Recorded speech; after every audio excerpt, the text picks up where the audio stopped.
Good afternoon. This is Veterans Talk. It ain't nothing but a thing, but it's a thing we want you to tune into every Saturday afternoon.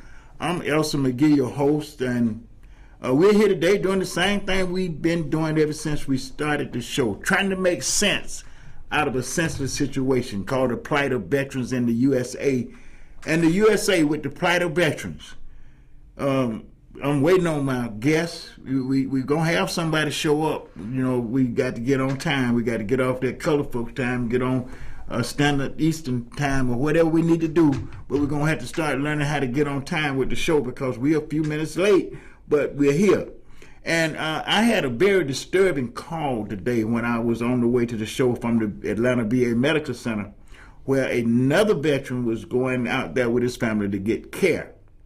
Now, they kept him in the hospital. Family called because they was concerned that they put him in the hospital because he had recently had surgery, diabetic, and he was bleeding. So I told them take him back to the VA. So and they kept him, but they put him in the COVID unit, and the family is stressed out because the VA never informed them whether he had COVID when they checked him in or not.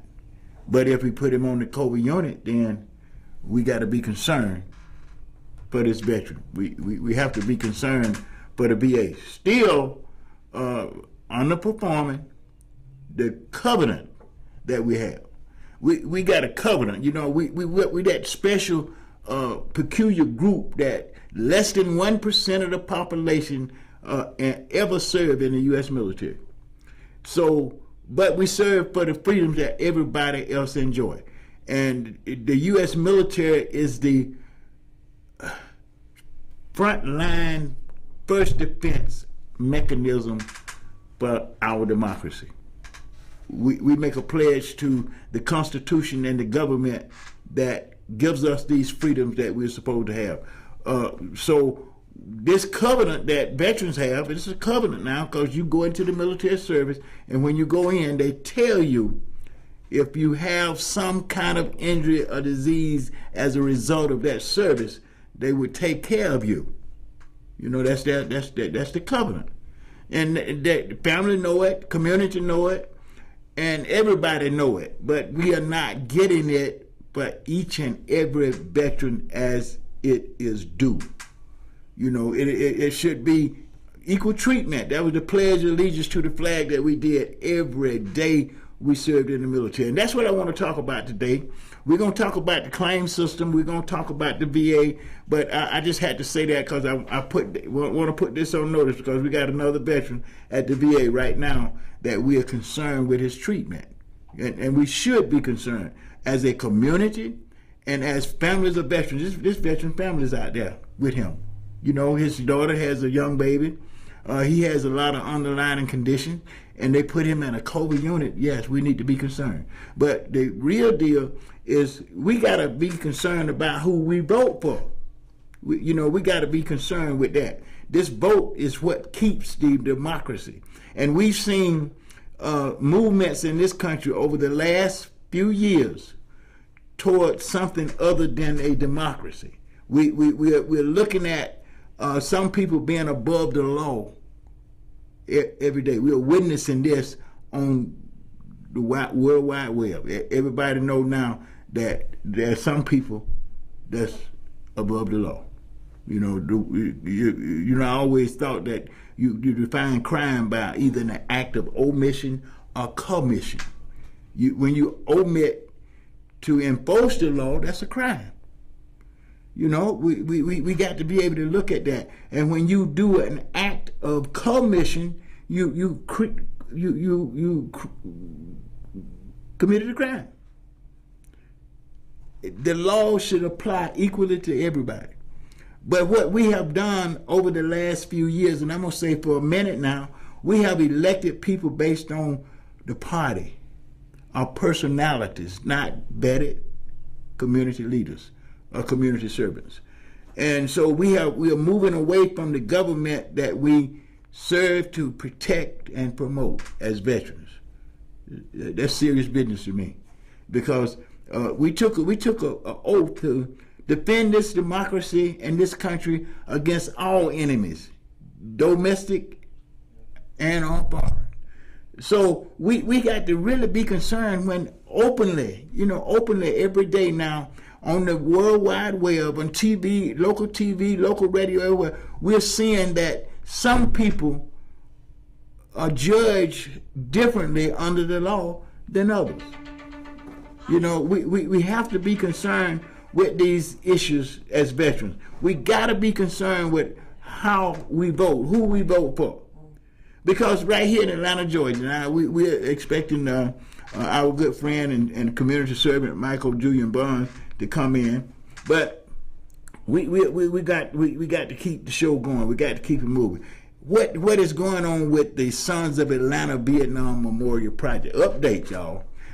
We got it together. I wish I could just shout out and thank all the people that have been working with this project and made it possible. Some of them are here in the show today. So we're happy about that. But I just want to shout out to the whole task force. But I see Brother Michael, Dr. Michael Paula is here with us, and then we got my daughter here. We got one of the executives of the VA, and we got folks in the audience that need to be saluted. And I want to just thank all y'all for coming and showing up, because see, today we are faced with some local politician stuff that we need to deal with. Now, Councilman Bond is a community servant that went into politics. Some people that go into politics, they're not necessarily community servants. They might be community. We'll talk about that some other time. But we have to be careful with what we do with our vote. We need to vet some of these people that we're voting for.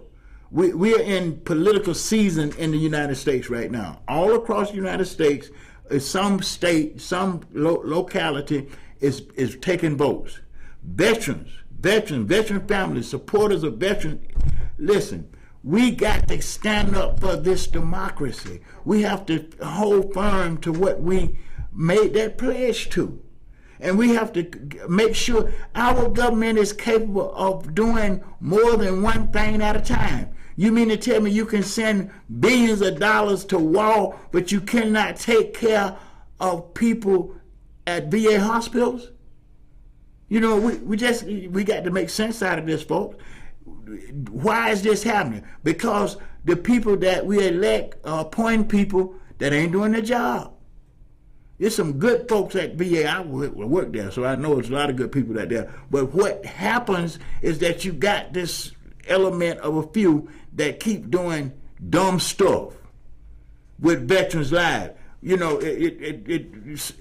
At 75 years old, I shouldn't be concerned when I go to the VA hospital. But I might not get medical treatment, and then the staff might jump on me. So we know that something is wrong at the Atlanta VA, and we need to think about the VAs across this country, because we got people working in these facilities that don't even have any respect for the covenant that the government has with veterans. Meaning you finish a successful tour of military service. And I'm going to tell you something. All give some, but some give all. You cannot serve in the U.S. military. Either branch you serve in, you're going to have to make a sacrifice. And you start making that sacrifice from the day you raise your hand and make that commitment. You ain't going to get no pay like the rest of the country. You automatically take a pay that don't make no sense right then. I can remember going into the military. I got a baby and a house. No. I got a wife making $68 a month.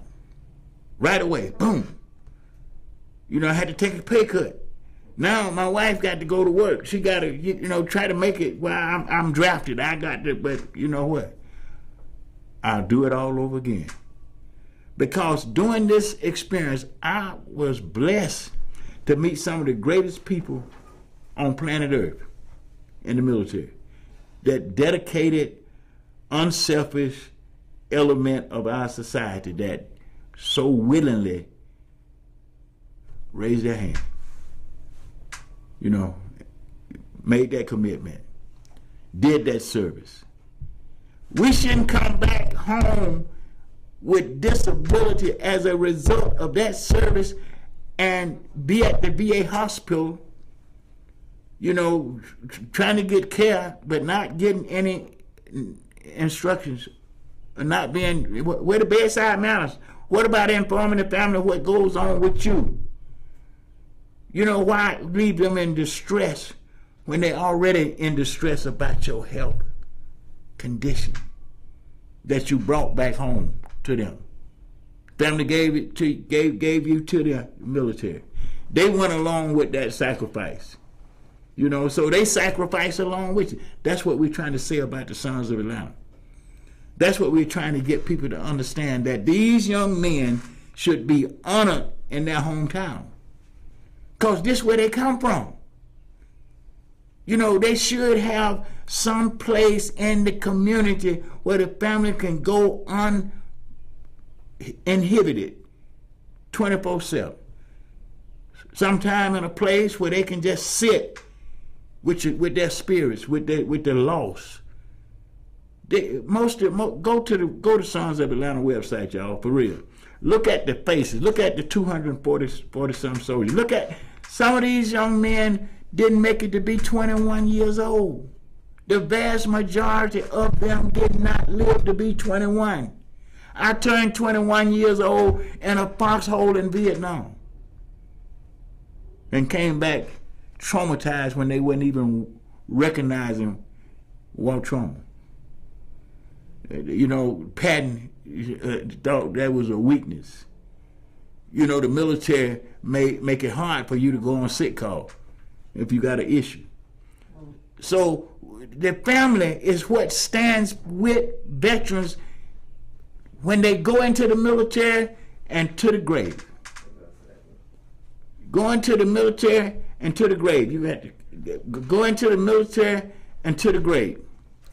What has to be done is we got to realize that in some ways we got to be careful with what we do with our vote, because the vote that we have, that we don't use, that we don't exercise, and that people are trying to take away from us right now, is giving us the governments that we have. They're giving us the governments that we have. We have to believe that we got some kind of thing that matters when we have served in the U.S. military. Right now, to look at the Sons of Atlanta project, and what the project gives for us is something that we got to be concerned with. We cannot allow ourselves to be distracted in any kind of way from these issues, because they show up in our family every day. When a veteran is ill and can't work and take care of himself, the VA is duty bound to make sure that he is taken care of. And I'm going to say in some cases, you know, they are. Most cases, they are. But too many, they're not. And we said liberty and justice for all. Equality in every way that we can think of that need to be had in a democracy is determined by your vote. Who we elect to represent us. Now, getting down to the city council in Atlanta, Georgia. I mean, let me tell you what's going on there with the Sons of Atlanta. Councilman Bond and the large part of the city council has voted and adopted the Sons of Atlanta project. Put it in the budget for this year. Put it in the budget. Got to the finance committee. Then got past community development, but down in the finance committee, one politician, want to block the program funding this year. Now, why? We don't know. He say he's just doing his job. Well, what we want is to know what his job, how is his job related to us not getting the funding for the project. It is not just the covenant that we have. It's not just about the covenant that we have with veterans, the covenant that the government have with veterans. We're talking about our tax money now. You know, we pay taxes still. Every day we pay taxes. We listen, Patrick Henry had this issue with colonization. Taxation without representation was unacceptable then, and I think veterans should say it's unacceptable now. We got to find a way to vet these people that we are electing. I'm seeing some ads with people talking about this, that, and the other, and they find out they ain't what they say they are. You know, they done start vetting each other in the public, and we ain't even paying no attention. We getting these people in there. And let me say this here. The government can't stop inflation, but we can. Dr. King told us how to do that way back then. You know, he called it, I think he called it non-cooperating. Just stop cooperating with it, and it won't matter. You know, one of the things I always say that people sometimes should just fast. Just go on a 7-day fast. If everybody in America that felt the way I feel would go on a 7-day fast, inflation would drop in a week, because you ain't buying nothing. You're not spending any money. Those people that charging you these prices, they got to keep their product. Bet you they bring the prices down. That's the way you deal with inflation. You know, we keep talking about these problems. We got the answers. What we have to do is come together in our community and vet these people that we are electing to office, and the people that they are appointing, are hiring once they get in office. We went through a privatization period with the VA that's scary to me, because they have outsourced concern. they have really outsourced the kind of concern that would vet a veteran coming into the hospital, and that would inform his family if he has COVID, and if he don't have COVID, why are you letting his family see you put him in a COVID unit? Somebody need to make sense out of this. And the only way we're going to make sense out of this is that we be careful how we vote and who we vote for. I don't want to vote for anybody that calls themselves a Democrat, and that's who they're going to honor when they go to, after they're elected. I'm not electing the party. I'm electing the person. And I need to be able to elect whoever I want to elect, whether they're Democrat or Republican, and depend on that person being able to represent me. That don't mean I'm going to get everything I deserve through that representation, but I'm going to get some of what I deserve. I'm going to get equal treatment under the law. We just got to be concerned with where we putting our vote. The claim system, gone automated. And the trick now is they put your money in your bank account before they tell you what they done ruled on. So that's psychological. That's a psychological ploy to get you to be so happy that you got something that you don't look at being shortchanged. We really got to look at how that works. There used to be a time that you got the decision first, right? They tell you what they rule on and how much they rule on it, and then they gave you the compensation or the pension that you filed for. Now they got a new tactic. They just throw some money in your bank account, and if you're broke and you go to your bank account, you got some money in there. You don't tend to be too concerned right at that moment where it came from. That you get all you deserve.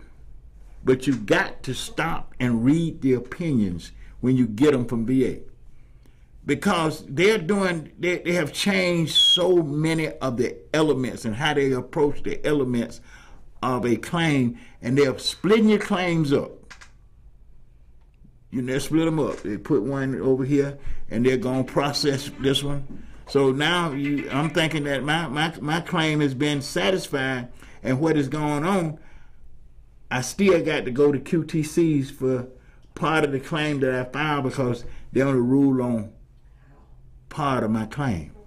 So that kind of threw me off a lot, and it got me going to the point that we need to make sure of what we are doing when we are vetting our candidates, making sure that we understand the candidates' role, experience, and loyalty records. You know, what is he loyal to? You know, you got a lot of people become activists in the community now because they want to start a riot during a protest. You know, they get 30 of their buddies and get on the back of a truck in a U-Haul, going to disturb the peace. We have to be careful with how we do our vote. Now, what do we do with this automated claim system? Because it has so many good components that it's really leave us not knowing where to confront the bad parts of it. When they're making rulings that you want them to make, but they're only making part of the ruling, so that leaves you still out trying to develop a claim that they might already be decided. You got the money, but you didn't get the paperwork to explain where the money came from. You know, how did the money get in your bank account? Very few people gonna ask that. You know, they look at it for closing when they see VA-CP. Know what that is? VA compensation. VA compensation. We have to be able to do what we start out to do with our claims. We have to be able to watch that claim and how it's being developed throughout the whole process of filing a claim. Now, one of the things that we recognize, and we want to recognize the families of two Vietnam veterans that just passed, that I was really close to. That's was Elijah Forbes and Edward MacArthur. Two brothers that I've known since my youth, or since my service. Their families have had their going home services, and so far at this point, MacArthur family is gotten their benefits. Eli benefits are still up in the air. We don't know where they're gonna fall, but we're gonna make sure that they are properly processed. And a lot of families don't know this, but now you can go to our website too. Not the Sons of Atlanta website, but the chapter website, which is BVA chapter 1118.com. BVA chapter 1118.com.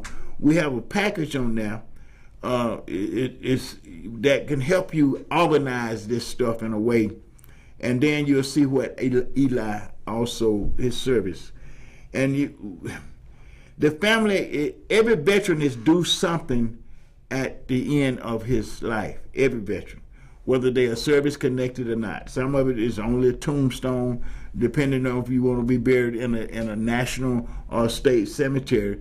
In most cases, that's free. If you choose to be buried in a state or national cemetery. Most of the time, if you got a surviving spouse, that surviving spouse is due some forms of income to support her for the rest of her life. And it varies in different cases because there's pension and there's compensation. In the pension case, well, it's not that much, but in this household base, but every veteran and his family is entitled to something at the end of the road. We need you to know that, so there's no confusion at the end of the day. That's a benefit that the veteran earned from their honorable military service. Now we are going back to the Sons of Atlanta again, because this has become really personal to a lot of people in Atlanta, because right now we are connecting with family members of some of the 240 individuals that we are honoring and memorializing. And see, I think sometimes some of the opposition comes from people thinking that we that we are actually talking about just a all black African American veterans.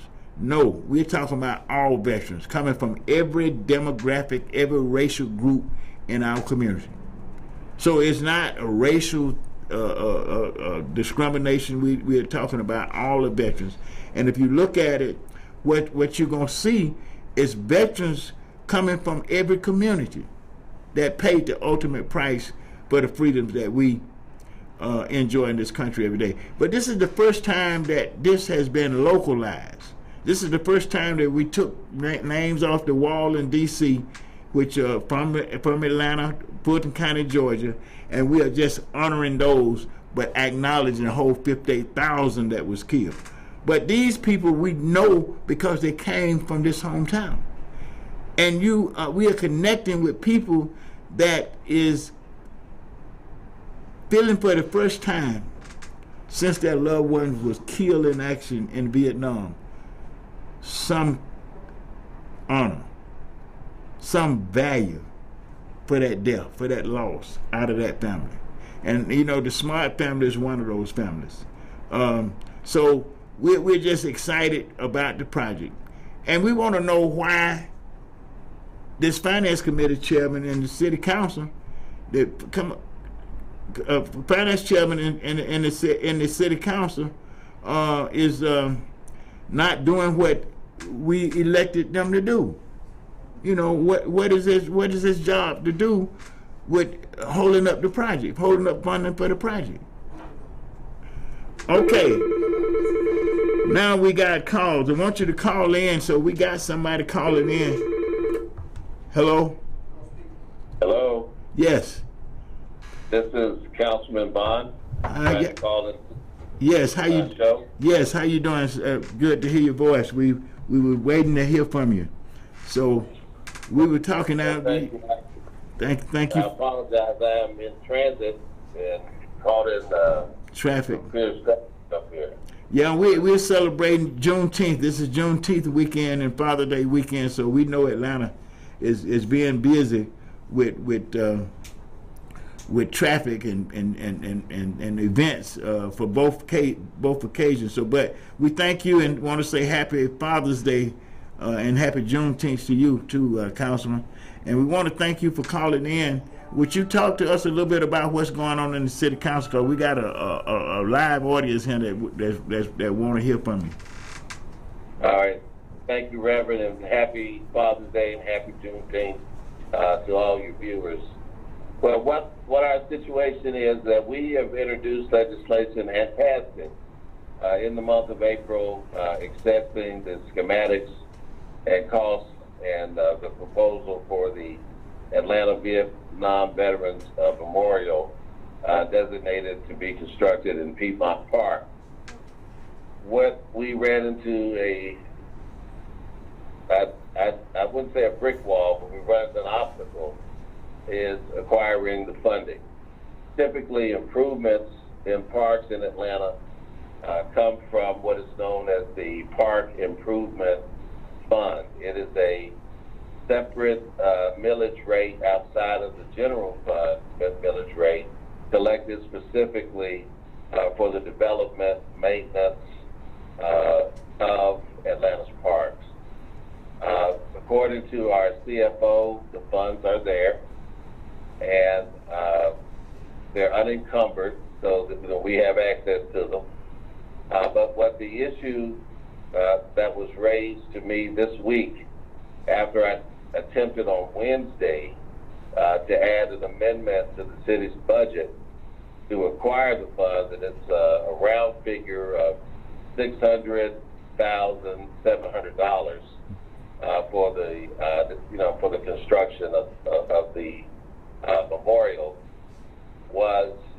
We had a meeting that following day, which was Thursday, with some of the representatives from the mayor's office and the finance department, law department, and the parks department.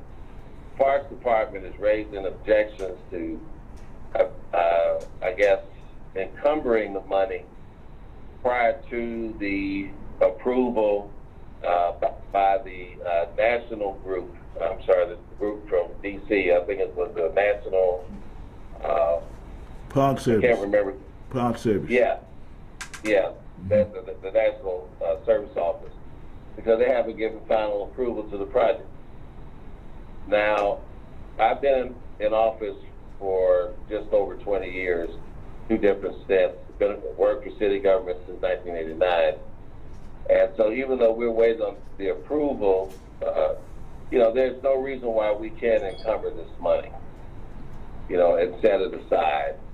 This is the largest budget the city's ever had. And again, the funds really, they don't even come from the regular city budget. The funds come from the Park Improvement Fund, which is collected separately from the city's general fund, and the funds are there. So that is the issue of what they said, that they were unwilling to support us appropriating the money until we got approval. And so what I would be asking all veterans to do, regardless of whether they're veterans of Vietnam War or whatever period of service that they had, would be to reach out to the Atlanta City Council, reach out to the mayor's office, and tell them we want this project funded now. Okay. Because even if, let's say, I anticipate that the national office is going to approve the project, but even if they didn't, for Piedmont Park, and we do have the approval of, Piedmont Park has a conservancy that's contracted to manage the park, and we have their blessing and approval for the project. The memorial is going to go somewhere in Atlanta if it doesn't go into Piedmont Park, worst case scenario. So it's going to get built, and, this is, the opposition we're facing is really not even real opposition, in my opinion. I mean, it is just arbitrary not to escrow this money. And so I'd ask veterans everywhere to contact City Hall, contact the mayor's office in particular, and let them know we want this project funded as soon as possible. Okay. Thank you, Councilman Bond. Everybody was, the live audience is here listening at this, and I'm sure all of our viewers, because we had put out a SOS on this announcement from you to tell us what we needed to do. And today, we're looking at just coming down to City Council as one of the steps that we will do. Absolutely. On Tuesday. And we are making sure that veterans all over the county now know that this memorial represent those that gave all, and it stands as a symbol in our community for an appreciation for those that gave their sons. These are people that came out of Atlanta, East Point, College Park, Union City. And it's a call to unity for this democracy, because this is the kind of arbitrary kind of stuff that we see in undeveloped countries. This is not supposed to be happening in the United States of America, especially when it comes down to those of us that have served to make sure that everybody got freedoms to grow and develop equally. And these young men paid the ultimate price for these freedoms. And we thank you for helping us making it a local issue, because this is the first in the country. I mean, we got memorials in every major city right now, in the state of Georgia and in the United States, but they're not really telling the story the way that we're telling the story for these young men. We're not just building a memorial in Piedmont Park. We are going into the communities, bringing the community together, getting volunteers to address some of the issues that these young men, would want addressed in their communities. so that we can get automatic weapons out of the street, so that we can mentor young men to grow into manhood and good citizens, and to make sure that those young men and women that are going into the military out of our communities every graduating high school year, we still sending our young people into the military. So we know that they appreciate you, and we want you to know that veterans also appreciate what you're doing for us. So thank you. Anybody got any questions?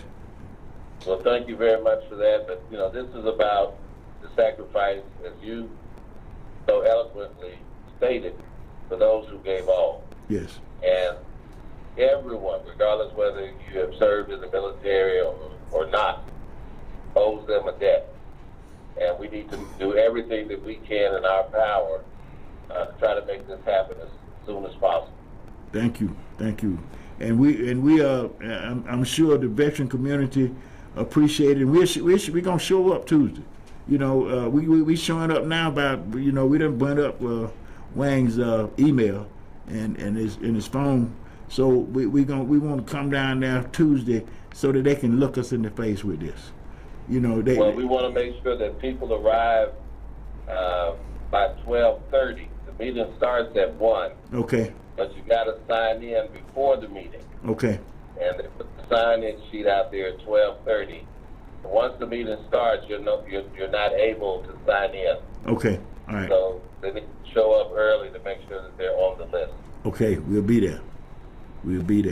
And I think that the listeners hearing you, and we thank you, because our subject today is that we got to be careful with what we do with our vote. We just got to be careful with some of the people that we are voting, especially into local politics right now, because our democracy is under threat, not just with voter suppression, but this gerrymandering of voting districts is cheating us out of the power of our vote. So we want to thank you for standing up for us and with us. So thank you. Anybody in the audience got something they want to say to? Okay. It's another one. Now you got to take your mask off, brother. I want to ask a question. Who is protesting against what y'all trying to do? What is his name? Well, he's the chairman of the finance committee. Okay. He's I think Alex Wan. Yeah, Alex Wan. Okay. I think he's the 4th district. Isn't that right? He's the 4th district. So he's in district number 6 on the east side of the city. Okay. So we need to go into his district. So with veterans. So we thank you for that. One more question. Who is these people who was in the back of the truck that you mentioned? Oh, that was out of state. That who are they? They're neo-Nazis as far as the news say. Skinheads? Neo-Nazis, similar, same thing, but different groups. Right. Yeah. And this kind of stuff. I really asked the question because I was late hearing this. I didn't know who they was, Yeah. But this is the kind of toxic stuff that we're finding with candidates that running for office. And people are allowing them in some cases to be elected to office, because if it weren't so, we wouldn't have the kind of stuff in the Georgia General Assembly that we have. That we just got to be careful with how we vote. We got to vote for people in our community that we can see in our community. When I go to my park where I grew up at Washington Park, I see Councilman Bowman. I see people that when I go out in Fulton Industrial, I see Marvin Arrington Jr. They're in the community with us, bringing information and bringing things in the community that we can gather around, that we can all agree on, that work together to make a better community. So we got to keep this up. We cannot stop. So they can expect us down at Atlanta City Hall on Tuesday. They can expect veterans to stand up and be planning to vote in the upcoming elections on local levels, and focusing to make sure that we rid our government of these imposters. They're not for the democracy. And anytime you got somebody that will say they know more than the generals, and we got a bunch of people following them, that's saying a lot against our military. And we need to understand these buzzwords that these people are shooting out to cause these neo-Nazis and whoever else in government that they got in government to do away with our system of government while we watch. We can no longer be quiet about it. Veterans, not in Fulton County, not in the state of Georgia, not in the USA, because what we serve for is under threat. Thank you, Councilman. Thank you so much. And next time we're gonna fix it so you'll be here, so people can really talk. It's completely my fault, and I'm sorry that I'm not there present with you. Yeah. But I am with you.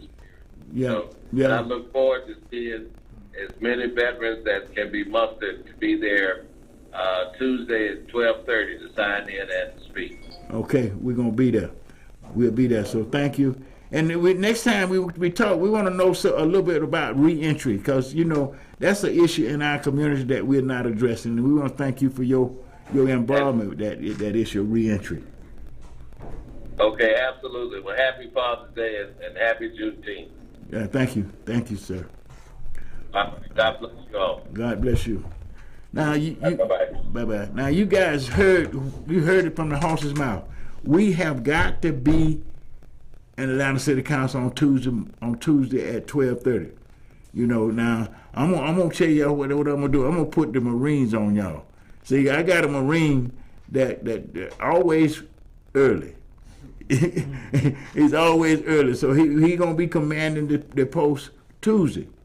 We're gonna be commanding the post, so we're gonna show up down there. Not just the people that listening. We're gonna get on our phone and tell people to come down there.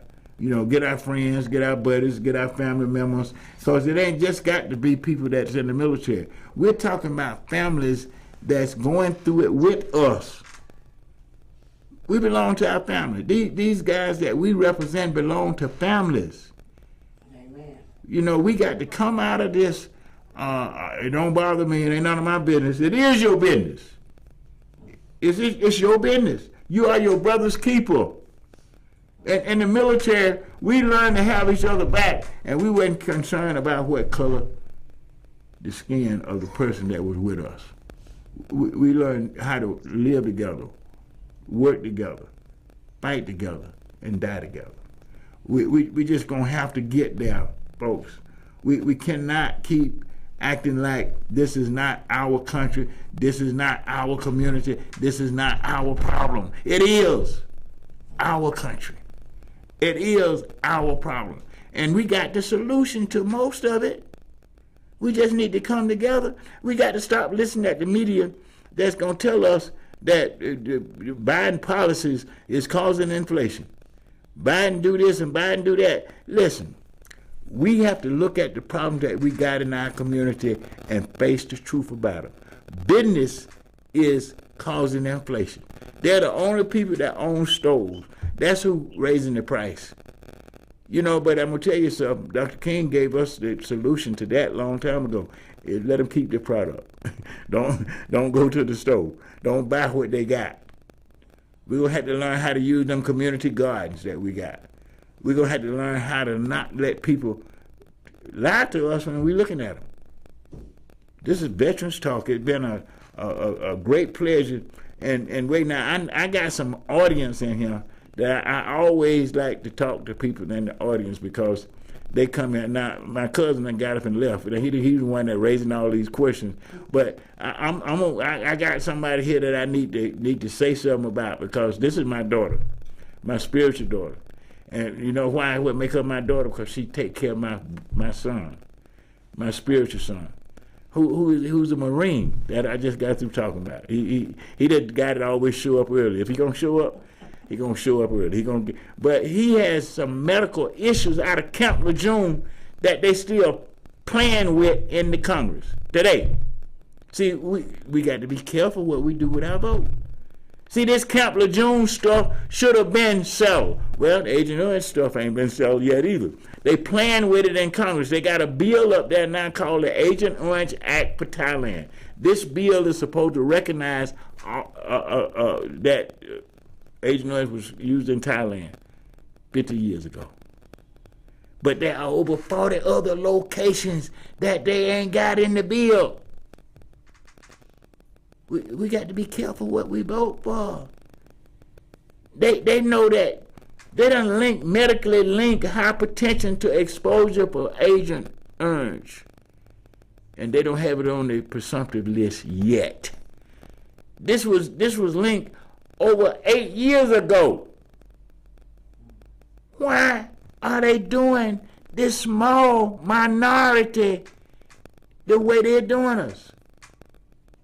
I shouldn't be getting calls from a family at VA with a veteran that's suffering from an illness that was caused by his exposure to Agent Orange, and they're not treating him in a way that his family, they want to take him out of the VA. His family don't even feel comfortable leaving him there because of the bedside manners of the VA. They didn't give the family no encouragement. Daughter, I done gone off on a channel. I'm talking to my daughter now. I know she don't want to say nothing, but she will, because she know I was gonna say something, because she's on the phone, so she gonna talk to the audience, say something, pull the mask off, daughter, and just tell people. Listen, I remember you running up and down the highway from Washington, D.C. to Georgia, all in hotels for your husband. Yes. Talk to us. Yes. The veterans, they go through a lot. They take you through a lot, but you got to be able to deal with them because they have problems when they come from the military, or whatever. They have problems, and you really have to be strong to deal with them. Because they don't mean no harm. No. But they might snap at you in a minute. Don't say that too loud, because my daughter done told me she was scared of me. Yeah. So, they don't know you, they don't know the illnesses that y'all see every day. See, the problem with VA make decisions based on a 30-minute evaluation by a psychiatrist that ain't never seen you. They don't never talk to the family. They don't never talk to the family. The family is what deal with us every day in ways that VA could never see. Could never see. And then we get all these different medications. We don't know when they're working against us. Don't know if they're killing you or not. So so next week we're gonna be talking about this caretaker's law, caretaker's benefit that left this whole generation of veterans excluded. They coming up in October though, and we got to make sure that our families are ready to get these benefits. That's what I mean when I write my book about shortchange. We being shortchanged, folks. All this $200+ billion a year that's allocated in the name of veterans, we need to know who we voting for. That's right. The caregivers need that money. Caregivers need that money. What they go through. Listen, what we got to talk about too with the caregivers' money is the impact of the caregivers' care.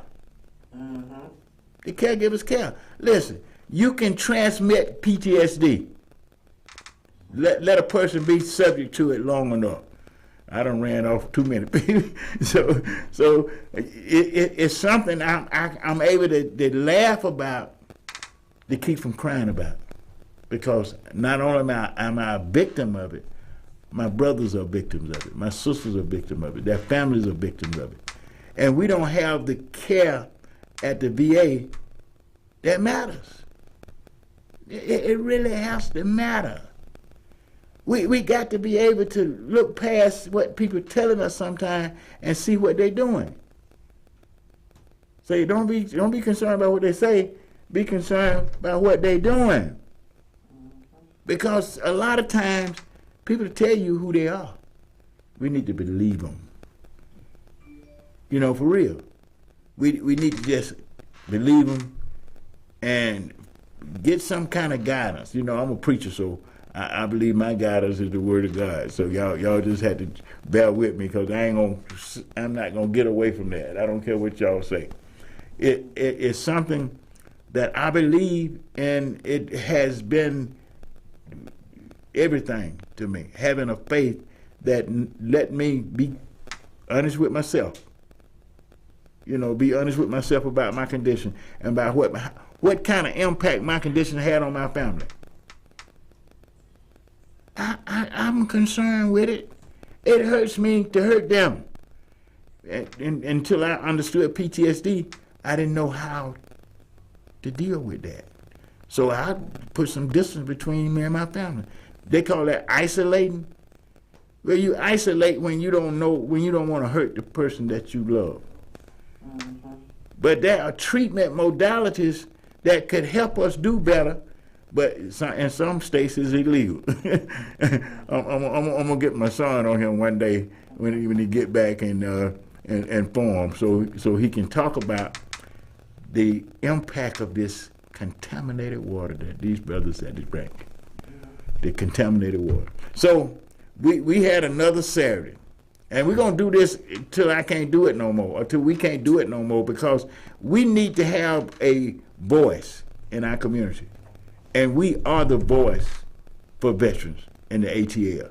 I don't care whether people like it or not, And then next week we're gonna pull some stuff up on this caregiver that gonna make everybody go out and file for the caregiver's benefit like they should. Like they should. Because in October, just around the corner, we just get ready for it so you can have a sweep. We ain't gonna wait. We're gonna be proactive with this. So next week we're gonna get some details of what you got to do. First of all, I want you to, if you ain't got an intent to file, get ready to file an intent to file. That's gonna be your first step. And then we're gonna go into the qualifications, the elements that you got to do. Only got to be 70%. You don't even have to be 100% to get it. So don't be shortchanged. Don't. Okay, we got to close it out today. Next week we'll be back here doing the same thing that we be trying to do every week. Make sense out of a sensitive situation. And we're gonna close out tomorrow. I see people that I need to see in my church. I see people that I need to see in my community, because we're doing virtual tomorrow. But I want to say this to everybody: be careful, be concerned with who you vote for. It got to, and we got to put more effort on getting everybody we know to vote. Everybody. We can't just sit around and act like we don't know how important the vote is. Get ready for November like you've never been ready for November before. We got to sweep it away. We got to overwhelm it. That's the way you do it. If we come out and go to the poll, they can't win. Those that's against us can't stand. But we got to stand. We got to stand and say, this is our country too. And this is the way we got to have it work. So I want to thank all of you for being here today. I want you to, use the phone now next week. You call in at 470-251-4343. This is the way you get in the conversation. And we want you in the conversation because I might say something that you don't agree with. I like debates, I like for people to make, if I'm not making sense out of it, they help me. Because I'm trying to get this message out to veterans and their families that you got benefits you ain't getting. You got help that you don't know about. And not only are we going to show you that, we're going to help you get there. Because next week we're going to have Robert Dukes on stage. We're going to try to get him. He's in the studio today. But we didn't pay him because he's a national service officer. We're going to have people here to talk about claims because we're getting ready for caregivers benefits in the ATL, y'all. Amen. Okay. See you next week.